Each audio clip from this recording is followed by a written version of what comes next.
নমস্কার, বিশ্বরূপ দর্শনে আপনাদের সকলকে স্বাগত। আমি সূর্য। শুরু করছি আজকের প্রতিবেদন। ফ্রি পরিষেবার রাজনীতি, দিল্লির নতুন রিপোর্ট কি বলছে? সম্প্রতি দিল্লি সরকারের তরফ থেকে একটি রিপোর্ট প্রকাশ করা হয়েছে, যেখানে বলা হচ্ছে গত 10 বছরে দিল্লির সাবসিডি বিল 600%-এরও বেশি বেড়েছে। দিল্লিতে আসন্ন বিধানসভা নির্বাচনের প্রচার চলছে এবং এই সময় রাজনৈতিক দলগুলি আরও বেশি ফ্রি স্কিমের প্রতিশ্রুতি দিচ্ছে। এখন শুধু দিল্লির আম আদমি পার্টিই নয়, বিগত সময়ে বিজেপি সরকারও এমন কিছু স্কিম চালু করেছে, যেমন মহারাষ্ট্রে লাডলি বহেনা প্রকল্প।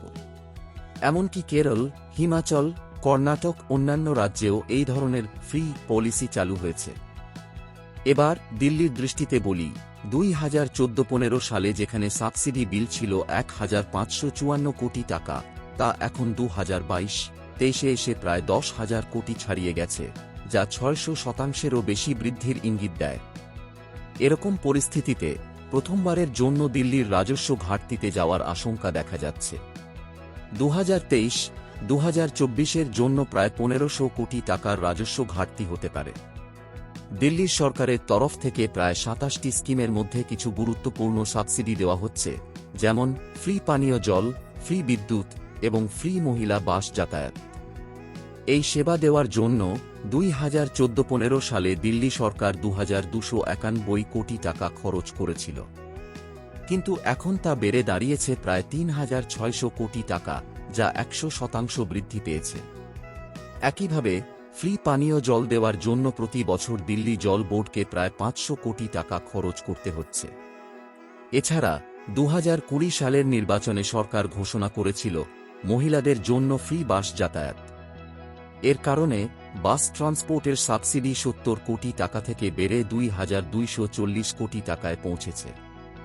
সবচেয়ে বড় কথা, যখন একবার সাবসিডি দেওয়ার সিদ্ধান্ত নেওয়া হয়, তা বন্ধ করা কঠিন হয়ে পড়ে। রাজনৈতিক দলগুলির মধ্যে এই ধরনের ফ্রি প্রতিশ্রুতির প্রতিযোগিতা এখন বেড়েই চলেছে, আর এটি সমাজের উন্নয়ন, কর্মসংস্থান বা অন্যান্য গুরুত্বপূর্ণ খাতে কী প্রভাব ফেলবে তা নিয়ে বেশ কিছু প্রশ্ন উঠছে। এসব ফ্রি স্কিম বা সাবসিডি যে দেশের জন্য বিপজ্জনক, তা নিয়ে বিশদ আলোচনা চলছে। এই বিষয়ে সম্প্রতি রিজার্ভ ব্যাংক অফ ইন্ডিয়াও একটি গবেষণাপত্র প্রকাশ করেছে। তারা জানিয়েছে, সরকারি সাবসিডি নীতিগুলি যদি ফ্রি বস্তুতে পরিণত হয়ে যায়, তবে তা অর্থনীতির জন্য দীর্ঘমেয়াদী ক্ষতির কারণ হতে পারে। তারা আরও বলেছে, যদি ফ্রি জিনিসের কারণে বাজারের দাম বিকৃত হয়ে যায় বা বেসরকারি বিনিয়োগ বাধাগ্রস্ত হয়, তবে তা দেশের উন্নয়নকে ক্ষতিগ্রস্ত করতে পারে। এই ফ্রি পরিষেবাগুলির কারণে পরিবেশের ওপরও চাপ সৃষ্টি হচ্ছে। যদি মানুষ জানে যে কিছুই খরচ হবে না, তাহলে তারা সেবাগুলি অপচয় করতে শুরু করে, যেমন জলের অপচয় বা বিদ্যুতের অপব্যবহার, যা পরিবেশের জন্য ক্ষতিকর। জনগণের জন্য ফ্রি সুবিধা দিয়ে আর্থিক শৃঙ্খলা বজায় রাখা শুধু কষ্টকরই নয়, তা পরিবেশ এবং দেশের জন্য দীর্ঘমেয়াদী খারাপ প্রভাব ফেলছে, তা আমাদের ভাবতে হবে। আপনার মতামত আমাদের কাছে খুব গুরুত্বপূর্ণ। কমেন্ট করে জানান কেমন লাগলো আজকের ভিডিও।